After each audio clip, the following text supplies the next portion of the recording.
Well, hey there, welcome back to my channel. So excited that you're here with me today for another video. Today we are going to be doing a quarterly update. We have just as of today finished up technically our 8th week of homeschool, but it's like 7 to 8 weeks. What we did is 30 lessons.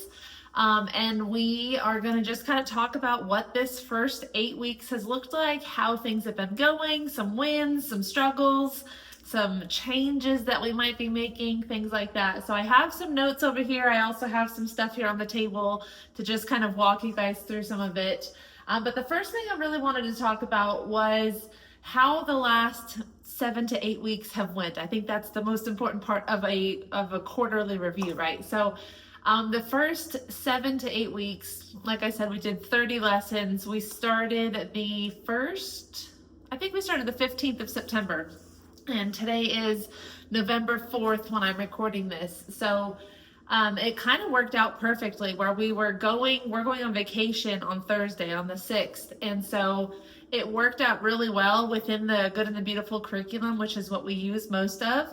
That week 30 was where we ended today, and so we'll have tomorrow off and then we'll head out on vacation. And week 30 is actually review, so they're finishing the first unit of the curriculum. It's a curriculum of 120 days, so split that into 4 different quarters, and that's kind of our plan for this school year. So it's been nice. We have actually had a really good routine. I've had a goal of 4 days a week of doing school and then 1 day off each week where we go on a field trip of some sort. Originally, I started the school year with wanting to do a field trip Friday, but we're currently a 1-car family, so I cannot always have the car on Fridays. It depends on when my husband needs it, and it's been working out lately that he's usually needed it on Fridays. So we've been doing things on different days, just depending on what's going on that week. For instance, this last week I was really sick, so we didn't have a field trip at all. We did a Wednesday no school day, and then Thursday and Friday I powered through because I was feeling just a little bit better, and I really wanted to get the school done so we could be on the last few lessons for this week. So we pushed through. But we also did a big family trip, so I'm going to talk about all of that. So the car situation has kind of thrown off our fun Friday, our field trip Friday tradition, but we're still doing something each week. We're doing at least the 4 days, and then we're having a day off. So we've done some days of errands, some days where we've just been sick and lounging on the couch, and then other days that we've gone on a few adventures. And I've recorded whatever we have done. I have recorded and I've shared with you, so you should have already seen all of those videos for the first quarter up until like when you see this video. But really I'm just taking everything week by week. I have the goal of 4 each week. We really don't have a lot going on in our life right now because we just moved here to Hawaii, so we don't really have friends. We don't really have like engagements or things that we're committed to, so we really just have school, and it's been really nice. So what I've been doing is in my planner, this is my Finding Freedom planner. This is the planner that I created. I just used the little notes section, so this is the early October. But I just use this little notes section here. Let's see if there we go. And I just plan out each day. So I sit down on Sundays and I plan out my week. This is kind of what it will look like at the end of a planning session where I put everything in. I schedule out when we're going to start homeschool, when I'm going to work, so on and so forth. And down here, I'll just put lesson 13, math and language arts, lesson 14, 15, 16, and then vacation or fun Friday. And I kind of just map out 1 week at a time. So we're just kind of taking it week by week. And that's really been working out well for us. Just knowing that I have a goal of we want to get to lesson 30 by the end of this week, and it kind of helps keep us all motivated. The boys know what the goal is. They just do 1 lesson a day. It's not a lot of work. If you really look at this curriculum, it's very open and go. You open it, you do the lesson, and you're done, and you move on. So we really love that. And like I said, it worked out perfectly that this quarter ended right before we're headed out on vacation, where they got to take their unit test this last couple of days. They did really well. So Luke's unit 1 doesn't end until lesson 40, so he didn't have any testing this week, so we kind of just kept him going. He's my first grader. But my oldest, my 5th and 3rd grader, Brian and James, they had math tests, and then James also had a language arts test. And I say test, it's really an assessment. It's not anything that's like, if you fail, then you're a failure. It's nothing like that. But it has them kind of test what they've been learning, or assess. I want to use the word assess what they've been learning. And they wanted to know their grade. So I counted how many problems they did. And then I did some math myself. And James got an 88% on his math assessment, and Brian got 95. So my third grader, 88%, my fifth grader, 95%. So they really did a very, very good job. I was so proud of them. And what I love about this Good and the Beautiful curriculum is with these assessments, it doesn't discourage them if they miss problems, because all we do is I just mark it, just like with any day that I'm checking their work. We go over, okay, this is where you went wrong, now let's fix it, and we fix it together. And then there's an additional practice section where they can basically try again. They get it right, and then they end up with 100% on the test. So I love that, because it just instills confidence in them versus discouraging them and saying, you didn't do it right, you don't understand it. We get to work through it, and that's just one of the blessings of homeschool. So we really enjoyed that. They did a really great job. And then the areas that they were having a little bit of trouble on are just things that we're going to work through as we're on vacation. So I've put together little bags of words that they're struggling to spell. Our history review sheets, I'm going to bring those with us. And then we have some math problems and things, like my oldest, my fifth grader, is struggling with the order of operations in math. And so I printed off some worksheets from, I think it's Teachers Pay Teachers or something like that. Some order of operations, fifth grade worksheet is all I Googled. And then I just printed off some worksheets. So he'll work through some of those, and we'll just kind of keep him fresh and working on that while we're on the airplane, driving to and from places on our trip. We're going to California for my sister's wedding, if I didn't mention that. So we have about a 6-hour flight. So we'll have some time to work on those things. Like I said, flashcards. Of course, they'll have books and stuff as well. So we'll still be doing some things while we're gone, but we are really going to treat this like a vacation, and we're going to have 10 days of essentially no school. So we'll just have some little things that we work on in the moments that we're bored. And I'm getting ahead of myself, but because we're on that topic, this is our new history curriculum. So we just finished America's Story 1 with Master Books. We love Master Books history. We tried the Good and the Beautiful Constitution course last year, and it was a little too advanced for our boys. And so we went back to America's Story, which is what we had been doing before that. And we just finished it for this semester, or this quarter rather. And I had already purchased America's Story 2 and 3 when Black Friday, I think, happened last year. So we are set for history for a while. I know the Good and the Beautiful has one. We haven't tried their actual history course. I just know that the Constitution course was a little too much for our kids. So that'll be something, I saved it and we'll go to it later on. But we just finished America's Story 1. It was a really great. It took us from the ancient Americans to the gold rush. And I love it. Like, I feel like I didn't appreciate history as much when I was in school. So as I'm reading this, it's written from the author to the student. So the student could essentially be reading themselves their own history lesson, but I enjoy doing it as a family unit. So it's a read aloud for us. And I just love it. Like, we go through it. We all look forward to it. There's a teacher guide that has questions. You could also have your older children do the worksheets.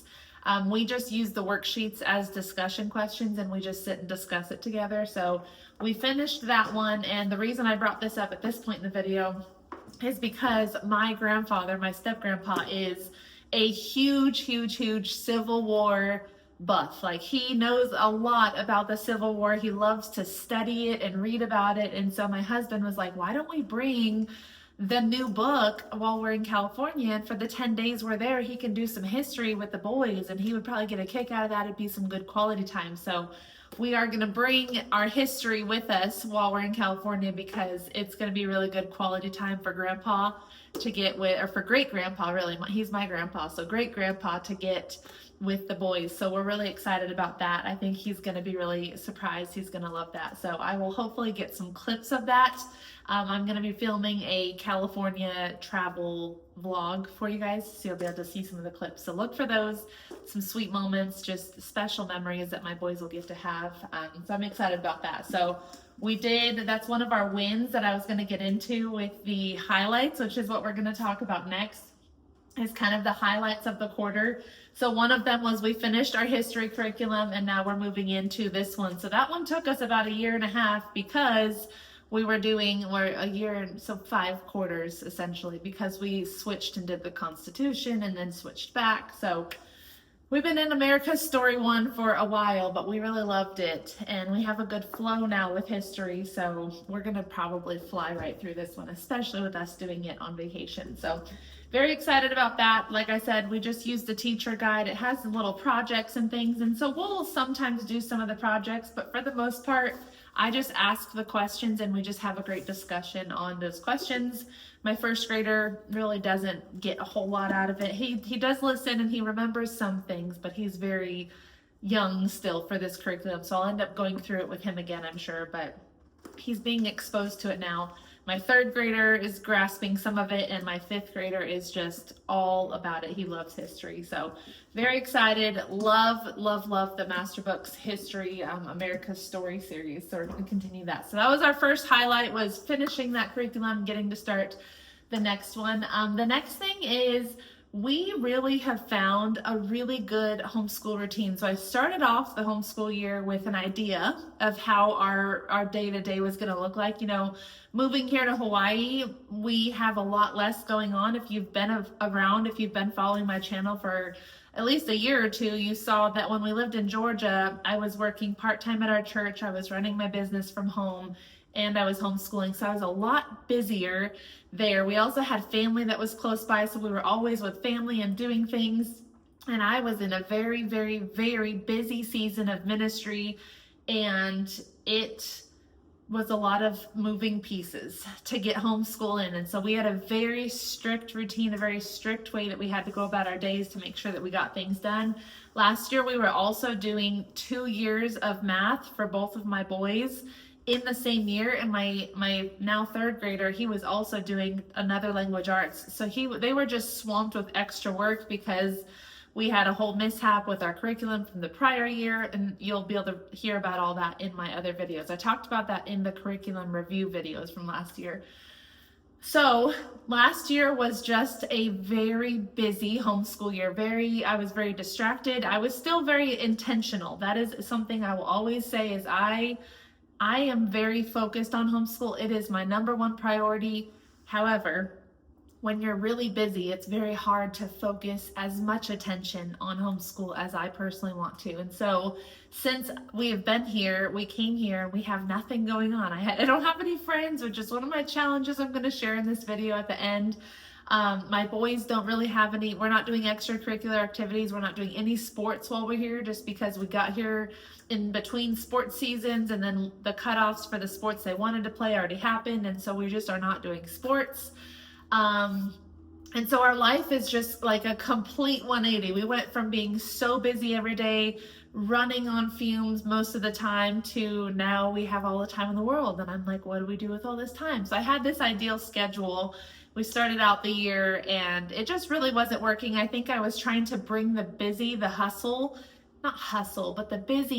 into here, and it wasn't necessary. And so very early on in the year, I just felt like I was putting too much pressure on us to just like hurry up and get things done at a certain time. And I had a flow of how I wanted it to go, and the flow just wasn't really working. And so we kind of just slowly adjusted, and I started trying new things, and now we have a really good flow. So I thought I would share the flow with you. I think I shared it in our last day in the life video that I did, but our flow is I'm still waking up fairly early, between 5 and 6 a.m., sometimes 6:30. I've been waking up a little bit later because I have a lot less work to do now that I'm not working at the church and stuff. So about 6 a.m. is my, I wake up, I come down, I grab my coffee. Sometimes I'm doing my Bible study and all that here on the couch. I'll get a little bit of work done if I have any admin tasks or just like simple things that need to get done, emails that need to be responded to, those kinds of things. And then typically my boys are waking up at that point. So I change, we go outside, they ride bikes and play, and then I get my workout in, and then we come inside, and that's when we do our Bible study. So I make us a breakfast, and then we get right into Bible study. So they're eating and doing Bible study, we're discussing it and just kind of taking it slow. And then we pause that and we go upstairs and we get ready for the day and we do our house chore of the day, whichever day it is. So like Mondays is bedrooms, Tuesdays is bathrooms, Wednesdays is the office/hallway area, Thursdays is a monthly task, Friday is a quarterly task. I think that was all the days. And then Saturday we do nothing, and that's our Sabbath. And then Sunday we do the whole downstairs reset. So then we do our little chores, and then we meet back down here. It's usually about 9:30, 10 o'clock at that point, and we dive right into our math and language arts. We've already done our Bible, our memory verses, all of that. So then we sit down, we do math and language arts. We're done with that around 12-ish, 12:15. And then we head into the kitchen. One of them, whoever's assigned to make lunch that day, which is working out really well as well, they have their jobs that they do each day. So they rotate jobs. We have dishwasher, we have trash man, and we have a kitchen assistant. And so the kitchen assistant is in charge of making lunch that day while I'm finishing up lessons with the others. And then we eat lunch and we watch our World Watch, which is a new addition that we've added into homeschool this year. We've really been loving it. I will put a referral code that I have down below. I don't know, I think it gets you a couple dollars off or something, but you can check it out. It's just a Christian-based news source. My oldest, my 5th grader, is always into news and history. So it was something I wanted to add in for him to kind of get to see what's happening in the world, but from a Christian perspective with a little bit less bias and more focus on just what's happening overall. So that's been really good. We watch that. And then I read either our history or our language or our science lesson for the day. So I've already shared a little bit about history. So we do Monday's history, Tuesday science, Wednesday history, Thursday science. It depends. We don't always do a new lesson each day. So history might be, we do hit 2 history lessons a week, but science, we've been doing 1 a week. So the first day of science each week, we do the lesson itself. So it's days 1 through 5. What we found with this is it's a little bit elementary. This is the Let's Talk Science Adventures on Planet Earth Master Books science curriculum. We love the content. It's written as a discussion between a brother and a sister. We don't like how the discussion goes. It just feels, to be honest, it feels a little bit cheesy for my 5th and 3rd grader. My 1st grader, he's a 1st grader, so it sounds kind of fun to him, I'm sure. But for them, they were kind of like, that just sounds funny. So I read it without it being a dialogue, if that makes sense. So I change it from, hey Ben, let's talk about this today. And I just say, okay, so today we're going to talk about this. And I just read it differently. And we actually do days 1 through 4 all in one day because it's very short. They're very short little lessons. I don't have them doing these little like trace the words or copy things. I instead just say, what kind of tree is this? What kind of tree is that? And we just all kind of point to it. I just didn't feel like that busy work was necessary. So that was our decision. And then there's always a science experiment each week, most weeks I should say. And then there's a science notebook, which we've really loved. I wish I would have got one of their notebooks out. But the science experiment we always do on the last school day of the week, and then they also do the science notebook on the last school day of the week. So we read the lesson on Tuesday, and then on Thursday is kind of their fun. Like that's the thing we get to end the school week with is their science lesson and their science notebook. In the science notebook, what they're doing is they're drawing something regarding that lesson today. So let me find one that we did this last week. We did the beavers. So we've been learning about the food chain and the web when the food chain web is broken. And at Yellowstone National Park, it was actually a very interesting lesson where it talked about how they hunted all the wolves out of Yellowstone, and then the wolves used to eat the what animal was it that they ate? The moose. Was it the moose? Yes. The wolves were the ones who kind of kept the moose population down, and because the moose population was down, there was enough wood for the beavers. And it just talked about how when the food chain was broken and when the wolves were totally removed, then there was more moose, and because there was more moose, there was less wood, and because there was less wood, there was no beavers to make the dams, and because there was no dams, the water was affected, and then the animals and the living things in the water, how they were affected. And it was just a really fun lesson. If you can't tell, I really love it. So anyways, at the end of the lesson, there was no science experiment for this one, but they had to draw a beaver dam. So it gives you an example, and then it shows you like what some other kids have drawn. And then it has a scripture that goes with it. So Colossians 1:17, how God holds all things together.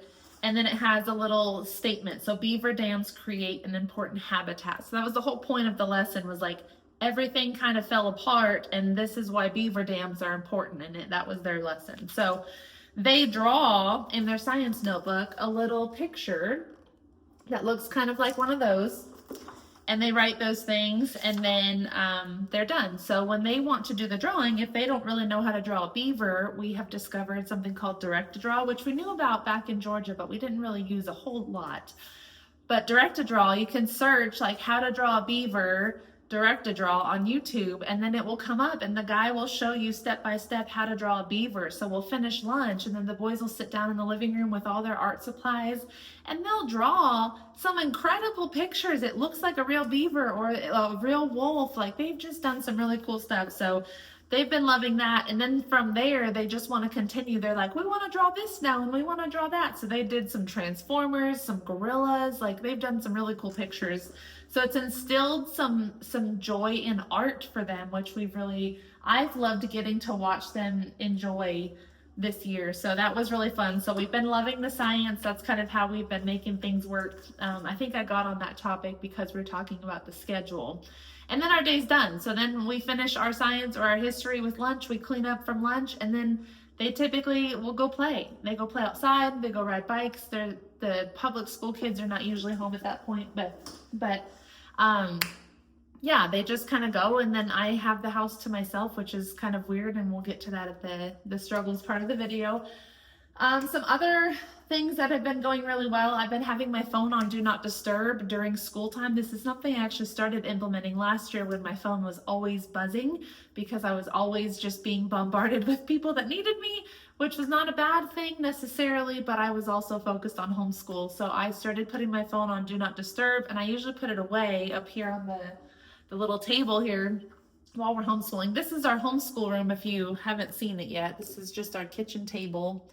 But I put my phone on Do Not Disturb, and we get right into school. And with school, I have it there, so if I want to take photos, I've been doing little recaps, little like weekly recaps on my Facebook. But it's been really good to just have my phone away and just be fully engaged with them with no distractions. I've really been enjoying that. It's made homeschool fun. This is where I'm supposed to be. This is my main focus. This is my #1 ministry. And I've been really loving that I don't feel all of these outside distractions in that. So that's been a huge win for me. Another win, the boys are really just enjoying school in general. They have been loving school, especially my 5th grader. Last year was rough for him because we had the 2 curriculums that he was working through. So we were doing 2 or 3 a day in one subject, and I was really pushing him, and I don't regret it, but it was a tough year, especially with how busy we were. So he really started to feel like he didn't like school last year. So this year it's been good to see that joy come back. He does a lot of independent work, so he takes my computer, he watches his math lesson, he goes and he likes to sit outside and do it. We have a back patio right here to my right. So he'll sit and watch the video, do his math lesson, come in, we discuss anything he has questions about or needs help with. We do some reading together, and then he sits at the table for the rest of the day. So he's been loving school. My 3rd grader has been doing awesome. My 1st grader, they've all just been really enjoying their curriculum and loving the routine that we're in and having fun, and it's just been great. I really like us sitting at the table. If you remember, I had this really awesome homeschool setup at our last house that I loved so much. It was beautiful.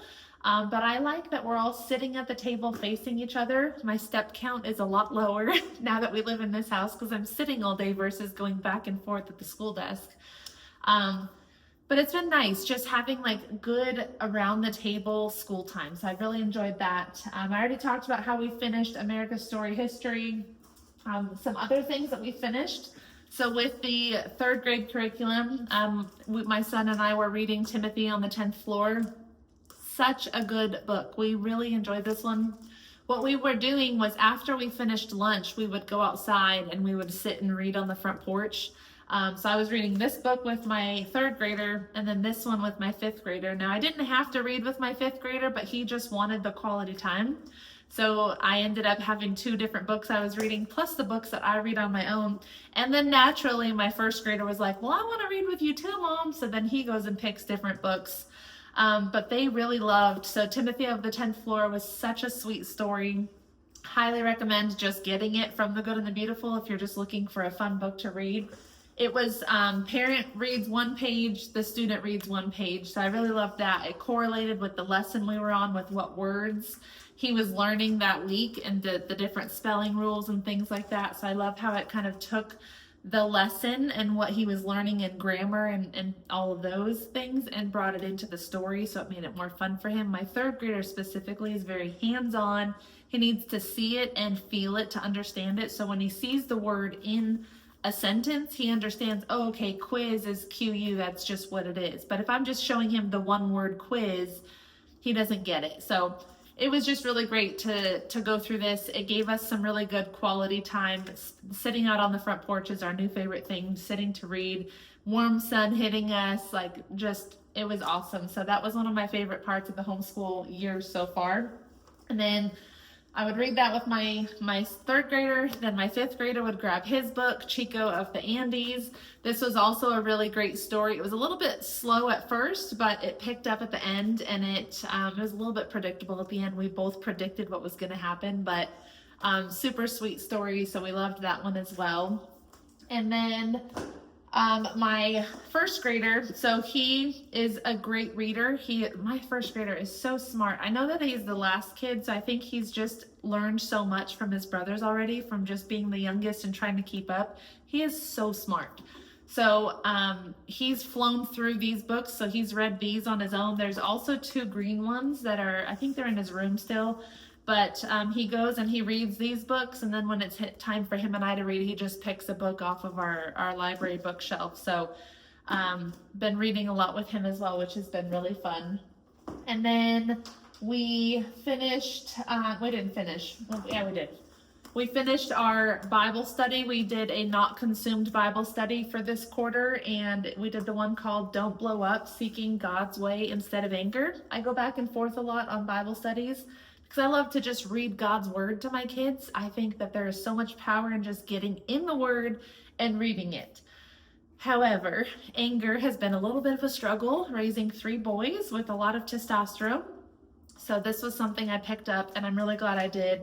It's called Don't Blow Up, Seeking God's Way Instead of Anger. There's different levels based on the student's age. There's also a parent one. I did not purchase the parent one, because we've done another not consumed study, and I was not able to do the parent one and walk them through it without it feeling like we were just doing the same thing 4 different times. So I got the junior one for my 3rd and 5th graders, so they both had the same exact layout, and then my 1st grader had the primary one. So the only difference is the readings are a little bit shorter, and then my 1st grader had to draw instead of write something. So he didn't have any fill in the blanks, he just had a picture. So he would sit and listen to us. I would usually read the lesson from one of the older boys. We would take turns popcorn reading, and we would read through the lesson. They would fill in the blanks and stuff as we went, and then at the end they would have their little thing where they had to fill it out, and then my 1st grader would have to do his drawing. So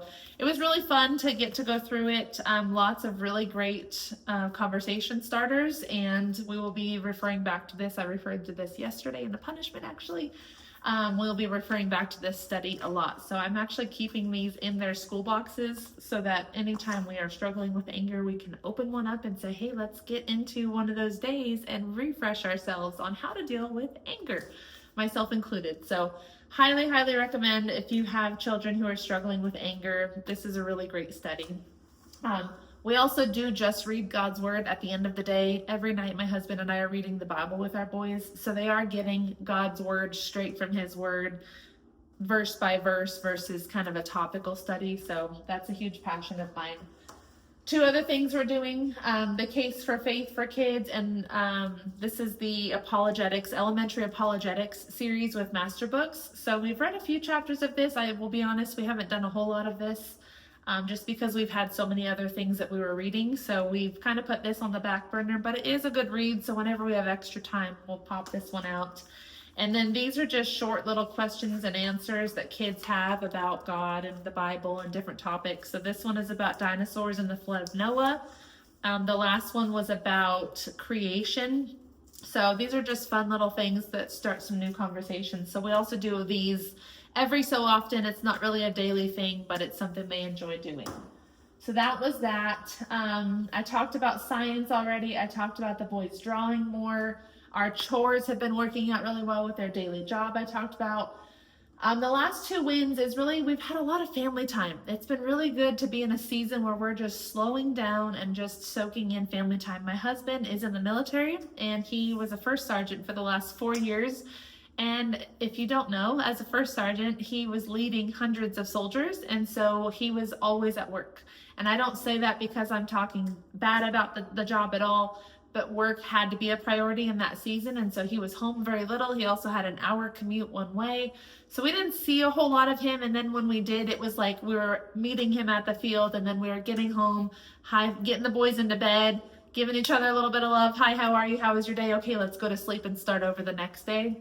So this, now being here, he's not a first sergeant, he's a senior leader, and it's been really nice to have kind of that chill job for him. His commute is only like 20 to 30 minutes, and it's just been really nice. So he gets home at a decent hour, and we have several hours each day that we've been having family time. So we've been doing themed nights where not specific days, but we try to do like a game night once a week. And then we try to do a night where we go out on the sports fields in front of our house and we just play different sports. Or my husband will take the boys and go play sports, and I'll just sit in the quiet for 30 minutes because sometimes I need that when we've been fighting all day.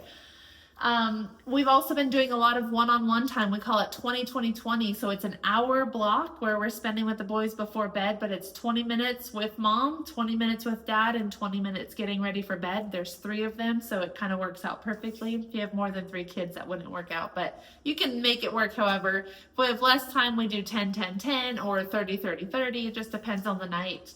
But we've had lots of fun. We've had some fun hide and seek nights, lots of bike rides, things like that, family walks in the evenings. My husband decided that our front room of our house was now a music room, so we now have an electric drum set and a piano. I thought the electric drum set would be a lot quieter. It's not. Now it's just pounding plastic, and I can't hear the actual music, so I don't know if it's worse or better than an actual drum set. But the noise is just constant in the house. So when they are doing music night, I typically try to retreat and go read or just go sit on the front porch because the noise becomes a lot for mom. So we've had a lot of fun family time, and also time where mom just kind of pulls away and dad gets to just be fun dad, and mom gets to go be boring old mom. So, and then the last thing that we did this quarter was we did a big trip to the Big Island, which if you follow my channel, you probably saw. We had a whole Big Island trip that we went on. We got to explore some volcanoes and the black sand beaches, the green sand beach, which was one of only 4 green sand beaches in the entire world. We hiked over 20 miles in the course of 2.5 days, had an amazing time, and we just loved it so much. We've done several hikes here. Lots of fall family fun, pumpkin patch, carving the pumpkins, going to church on Halloween, things like that. So we had a great, it's been a great couple months. But with all that being said, I know that we're 30 minutes into this video, but I want to get into some of the challenges, because I don't ever want to come here and be like, look at how awesome everything is. It's been perfect. It's so nice. There's actually been a lot of struggles, and as I was writing down what I wanted to say, I took some notes so that I would be able to kind of keep myself on track. And as I was writing down all the highlights and the wins, I was like, Brooke, there's a lot of highlights. Why have you been so negative lately? So I had a little bit of a check of myself as I was just getting ready to film this video, which was necessary, to be honest, because I've been a little bit of a negative Nelly. I've been struggling with feeling lonely and like what I'm doing doesn't matter, which is very funny coming from somebody who preaches and teaches all the time about how the work we do in the home matters. I've been struggling with that a lot because I came from a season where I was needed by lots of people, and I was thriving in the ways that I was serving in the church. I was thriving in the ways that I was working my business, and things were just like, we were volunteering a lot, and we were at the sports fields where we knew lots of people, and I just felt like we had this life where just like, this sounds even terrible saying out loud, but like everybody knew us, and we were doing such great things, and we were getting lots of praise. I'm just being totally honest. And then we came here where we know nobody. We've been here 3 months now, August, September, October. Yeah, 3 months as of today, actually. We still have no friends. Our boys are struggling to make friends themselves. A lot of the neighborhood kids are not living in a Christian home, so the way that they engage with each other is not how my children want to be engaged with, and so they've struggled with that. And then with us just having less to do, I sit here in my thoughts a lot. So the mornings are great. We do the morning routine, we do the homeschool routine, and then the boys have each other and they go play. And then I sit here and I like twiddle my thumbs, and then I do the wrong thing and I grab my phone and I scroll the internet, scroll the social media channels, and I start to feel like I'm not doing enough, like nobody cares. And I just have been in my head. The enemy has got me in a place where I am isolated, and I am letting him in. But I also know that God pulled me out of all of those things, and he's been showing me this a lot lately to teach me a lot about contentment in him and him alone. Not in the titles that I have, not in the things that I'm doing, not in how busy I am, but in him and who I am as a daughter of Christ. And it has been a challenge to go through that refinement process. It's been not pretty at all, not even going to sugarcoat it. Have not shared a lot of it because sometimes when you're in the thick of it, it's just hard to share. I will definitely share as I come out of it, hopefully, what God showed me and how I got through it. But I don't feel like I'm at a place where I could be like, this is how you get through this season, because I'm in the season and I'm trying to figure it out every single day, and it's not fun and it's not easy. So I have just been in my head a lot. I've had a lot of nights where I'm like, I just want to go back to Georgia. I miss our life there. I don't like it here. It's beautiful. We get to have some cool adventures, but I just want to be around people who care about us again, because we don't have that and I don't like it. And God is just reminding me every day, it's going to be okay. I have you there for a reason, and I just want you to seek me in this season. So that's what I'm doing. I talked about the boys struggling with new friends. They've been fighting a lot. They've been struggling with also not having the friendships that they had in Georgia. They a lot of times will just say, Mom, I just feel really sad today. And that breaks my heart as a mom.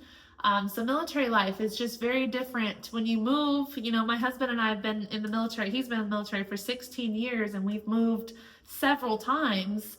And it's been difficult each time in different ways, but we've never had the experience where our kids were affected because they were so young. This is the first move where they fully understood what they were losing, and it's been difficult for them. So it's been hard for me to be processing my own grief of the life that we had and then helping them cope with it. So we've really just been like, I understand. It sucks. Like, we're in the suck together, guys, and we just have each other, and we're going to get through this. And so we've been working through a lot of that in prayer and time with God, and it's just been difficult. So like I said, I didn't want to share all of those highlights and then pretend like everything was okay. There's been a lot of hard too that we've been navigating. So we're working through that. And then my husband and I only have one car now. We only were able to ship one car here unless we wanted to pay like $6,000. So we didn't ship the second car. And so having one car, he takes the car to work most days. So the boys and I are kind of stuck here at the house. We can't really go do much unless we arrange for us to have the car, and then it's a whole thing. So that's also put a damper in things, but we are slowly finding our way. We have our trip this week to California. We're going to be back just in time for the holidays. So my plan in the new year is to join a Bible study at the PWOC, which is the Protestant Women of the Chapel, which is the military chapel here on post. The chapel is actually right across the field that's in front of our house. So it's like a half a mile from our house.